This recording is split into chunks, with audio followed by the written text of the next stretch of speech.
खेड तालुक्यातील गेल्या 4 पिढ्यांहून अधिक चालत आलेली सर्वात जुनी पेढी विश्वास हीच परंपरा सोने चांदी हिरे मोती दागिने नवग्रह खडे मिळण्याचे एकमेव ठिकाण वापगावकर लक्ष्मी ज्वेलर्स प्रोप्रा परेश माऊलीशेठ वापगावकर बाजारपेठ पेशी शेजारी राजगुरुनगर 9850919999। परंतु आता परिस्थिती अशी की मी सगळ्यांना असं म्हणेल डिस्ट्रीब्युटर म्हणून की 8 दिवसाचा माल भरा. आपल्याला 8 दिवसाचा का माल भरा की बस एक्सपायरी लॉग हे सगळं, परंतु कंप्लेंट आली आणि हल्ली काय असतं कंपन्या तुम्हाला धंदा मिळून घेतात, पैसे घेतात, सगळं होतं, परंतु वेळ आपल्यावर यायला असती, भांडवल आपलं गुंतलेलं असतं.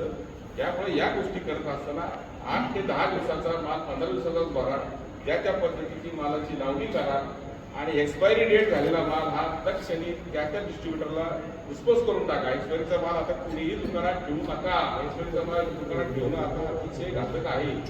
त्यांच्या चेकअप कोणाकडे येतील नाही येतील हे कोणी सांगू शकत नाही. त्यांची लोक फिरतात मार्केटमध्ये, त्यांची मार्केटमध्ये फिरतात, लोकांची सुद्धा आता सगळी नियोजन लागलेलं आहे त्यांचं, त्या गोष्टीची माहिती मिळालेली आहे.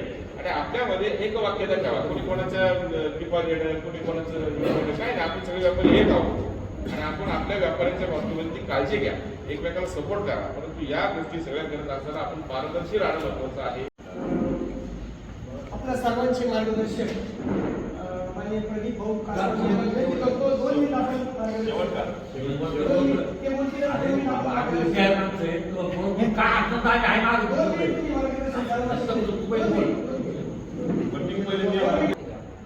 असं लक्षात येतं लोक हे कोण चुका करतात, ठराविक लोक चुका करतात, सगळं चुका नाही करत. ज्यांची स्वतःची जागा आहे, ज्यांना भाडं नाहीये, आता ज्यांनी भाड्याने जागा घेतलेले आहे, बारीक बारीक टप्प्या चालवलेले आहे, अक्षरशः त्यांचे बंगले 2-2 आणि तेच हा सगळा घोटाळा करतात. आणि पाठीमागून काढतात त्यांच्याकडे. तर तुम्ही वर्षभरात कधी एखाद्या कार्यक्रमाचा संवाद, आता मी समज 4-5 संस्थांमध्ये काम करतो, आपण जर म्हटलं किंवा एवढी देणगी अजिबात 1 रुपया 100 रुपये एवढी देणगी येणार नाही, पण सगळा तुमच्यापेक्षा धंदा चांगला करतात. का असं करावं मी म्हणतो. आज हातगाडीवाला मला सांगा तुम्ही आज 3,000 पाठतात घरगुती किती पैसे लागतात तो मला सांगा. मी तुमचं नाव घेत नाही की ऑक्टोबर नोव्हेंबर डिसेंबर ह्या महिन्यात त्यांच्याकडे माल आलेला असतो पहिल्या महिन्याचा, तरी कंपनीला काढायचा असतो. लोक पाहतो आजकाल सांगतात सर की आम्हाला नको, तुमच्याकडे फ्रेश आहे का. तर ह्याच्या काय बारीक बारीक गोष्टी येत नाही. ह्या गोष्टी जर आपण सुद्धा केल्या ना, मला आपण कधी परत त्रास होता. कारण की आपण ग्राउंड लेवलला आहे. हो, आपल्याकडे मिळून त्यांना काय मिळाले, त्यांना हे मोठं सापडलं ना तर त्याला लोक आता आपण पाहतो किती किती आता केसेस केल्या. मी फेसबुक काढलं ना, फेसबुकवरती सगळी माहिती जातात पुणे किती केसेस केल्या. 8 रेकॉर्ड ब्रेक केलं नाही 8 दिवसात. आणि आपण फोन जरी केला, आता असं नाही कसं तुमच्या आपल्याकडे कोणी फोन, तुम्ही व्यवसाय करताय, सर्व काही करताय, पण तुमच्याकडे जर फूड लायसन्स असेल तो कायद्याने गुन्हा आहे आणि त्यासाठी कमीत कमी पहिला दंड आहे 10,000चा आणि 3 दिवस दुकान सील करू शकतात ते. त्यासाठी अन्न परवाना काढणं खूप गरजेचं आहे. आणि काढल्यानंतर तो प्रथमदर्शनी दुकानाच्या दिसायला असेल, येणाऱ्या गिरायकाला म्हणा, ऑफिसरला म्हणा, यांना दिसायला अशा पद्धतीने लावणं गरजेचं आहे. दुसरं, कामावर ज्या व्यक्ती आहेत आपल्याकडं, जे नोकर असतात, किराणा दुकानात असतात, स्वीट मार्टमध्ये असतात, त्यांची आरोग्य तपासणी सरकारी हॉस्पिटलमधनं करून त्यांचे परवाने, त्यांचे सर्टिफिकेट हे सुद्धा केले गरजेचे आहे की त्यांना कोणत्याही प्रकारचा त्वचारोग नाही आहे. त्यानंतर तिसरा सगळ्यात मेन म्हणजे पेस्ट कंट्रोल, ते काढून टाका. नंतर तो म्हणलं तसं की 8 दिवसाचाच माल घ्या, 10 दिवसाचाच माल घ्या, जास्त माल खरेदी करू नका. दुसरी गोष्ट की बिलाशिवाय माल कुठलाही घेऊ नका, हे तर वारंवार सांगतोच आपण, कंपल्सरी बिल घ्या.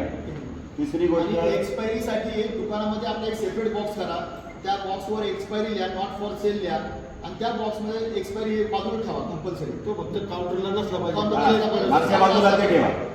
की एक्सपायरीचा माल बाजूला काढून ठेवा, जो येणारा आहे, जो कंपनीचा माल आहे यांच्याकडे सेपरेट बॉक्स आहे, त्याच्यामध्ये एक्सपायरी आहे, तिथं तुम्ही 50% वाचता. त्याच्यावर मोठं स्टिकर लावा लागेल, एक्सपायरी माल विक्रीसाठी नाही असं लिहायला लागेल आणि तो बॉक्स मागच्या बाजूला ठेवून ठेवा. नंतर पाणी जे आहे आपण ग्राहकांना देतो ते स्वच्छ ठेवा. नंतर कर्मचाऱ्यांची स्वच्छता सांगितली, ते सुद्धा आपलं शिरोलीचं जे चांडोलीचं जे हे आहे दवाखाना, संघाच्या वतीनं जो सपोर्ट करायचा आहे तो महासंघ आपल्या सगळ्यांना सपोर्ट करेल. परंतु या गोष्टी करत असताना नियम व अटी आपल्याला बंधनकारक राहतील, या सर्वांनाच राहतील ही काळजी घ्या. आपण सगळेजण या चर्चासत्रासाठी आलात. मी पुन्हा एकदा आपल्या व्यापारी महासंघाच्या वतीनं स्वागत करतो आणि थांबतो. आता आपल्या राजगुरुनगर शहराच्या अगदी जवळ म्हणजे शिरोलीमध्ये पुणे नाशिक महामार्गालगत भव्य 3 मजली इमारत भाड्याने देणे आहे. तर आता आपल्या हॉस्पिटल, बँक, पतसंस्था, शालेय अभ्यासिका किंवा अन्य अनेक महत्त्वाच्या गोष्टींसाठी तब्बल प्रत्येकी 2500 स्क्वेअर फुटाचे 3 मजले भाड्याने देणे आहे. तर आजच संपर्क करा. वस्ताद मुन्नाभाई शेख, 94 23 22 8007, 89 75 62 21 83.